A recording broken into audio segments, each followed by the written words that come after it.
Oh, hello, this is Tak Chung from Walk with Tak. Welcome to my YouTube channel. If you enjoyed this video, please like, subscribe, and share. Eating food with diverse ingredients is important to our health. I have a friend, she is a dietitian. She always tells her patients that they need to include at least 3 different kinds of vegetables in each of their meals. She explained to the patients that it is important using this approach because this is the best way to acquire all the nutrients from natural ingredients. This is a much better way than taking vitamins as well as other nutritional supplements. In this video, I'm going to demonstrate a dish with shrimp and tilapia plus 5 different kinds of fresh vegetables. So okay, let's enter the kitchen together and get started. I'm going to cook this dish in 2 cooking sessions and then combine them together. The first thing I'm going to cook are the vegetables, and I'm going to start out with about 10 ounces of eggplants. I cut the eggplants into wedges. They are small enough to be cooked quickly, but large enough I still cannot get a good bite. Eggplants are hungry for oil. It sucks up oil very quickly, so I add a little bit more oil to, keep it happy. Actually, the oil plays a critical role in cooking the eggplant.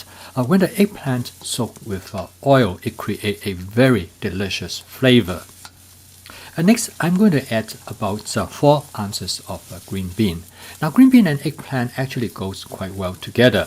First of all, they take about similar amount of time to cook. At this point, you probably noticed that the bottom of the wok is already getting dry. So it is important that you stir this quickly and regularly, prevent food from getting burned. And next, I'm going to add just a touch of more oil to make sure that things are not getting too dry. You probably noticed that I left the skin on the eggplant. The skin actually are highly nutritious. And next, I'm going to add just a touch of jalapeno pepper since I have it already prepped, and it will give the dish some interesting flavor. When I noticed that the eggplant take on this rather translucent coloring on this meat, I know the eggplant is almost ready. And this is time when you bite into the eggplant, it will be nice and soft. I'm then going to add about 2 ounces of portobello mushroom. I add them toward the end because I do not want to overcook the mushroom.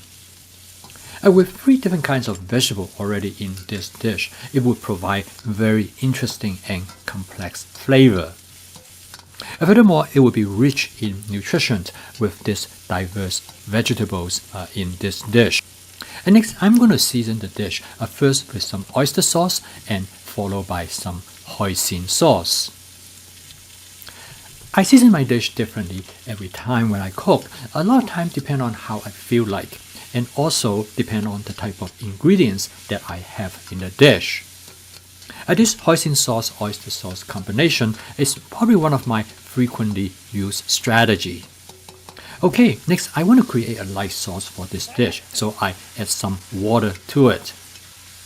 Most of the time this is all I do in create a sauce, but sometimes I use cornstarch as well.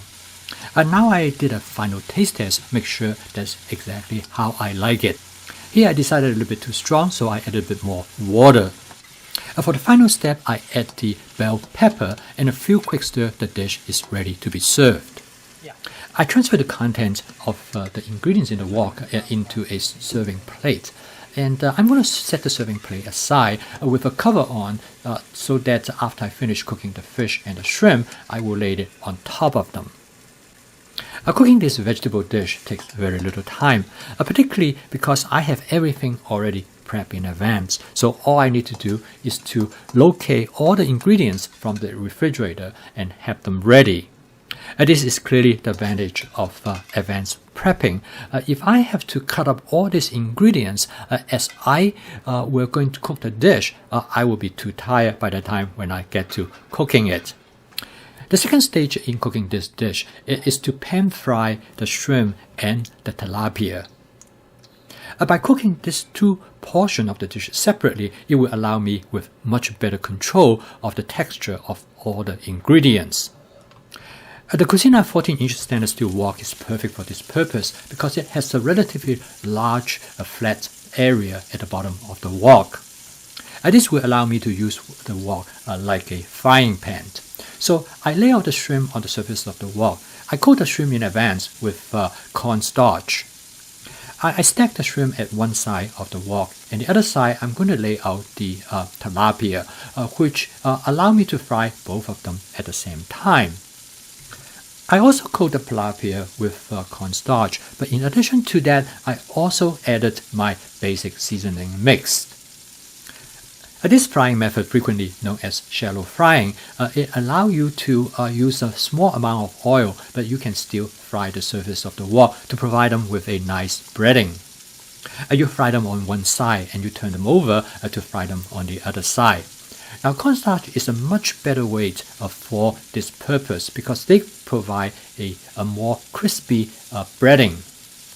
Furthermore, it is very simple. You do not have to add any fluid or other things at all. I add a little bit more oil to the wok. I try to use as little oil as possible when I cook, but if I see that there's not enough oil, I can always add more. At this stage, I turn the shrimp to fry the other side. The cornstarch also serves another important function. It protects the shrimp from the heat of the oil so that the inside of the shrimp stays moist and tender. Now the shrimp is done. I'm going to set them aside and finish frying the fish. The tilapia that I use is a Walmart brand, and I really like this particular tilapia because it is frozen individually, so I can take out whatever that I need. I then can place the individual packets in a sink of warm water and they thaw out rapidly.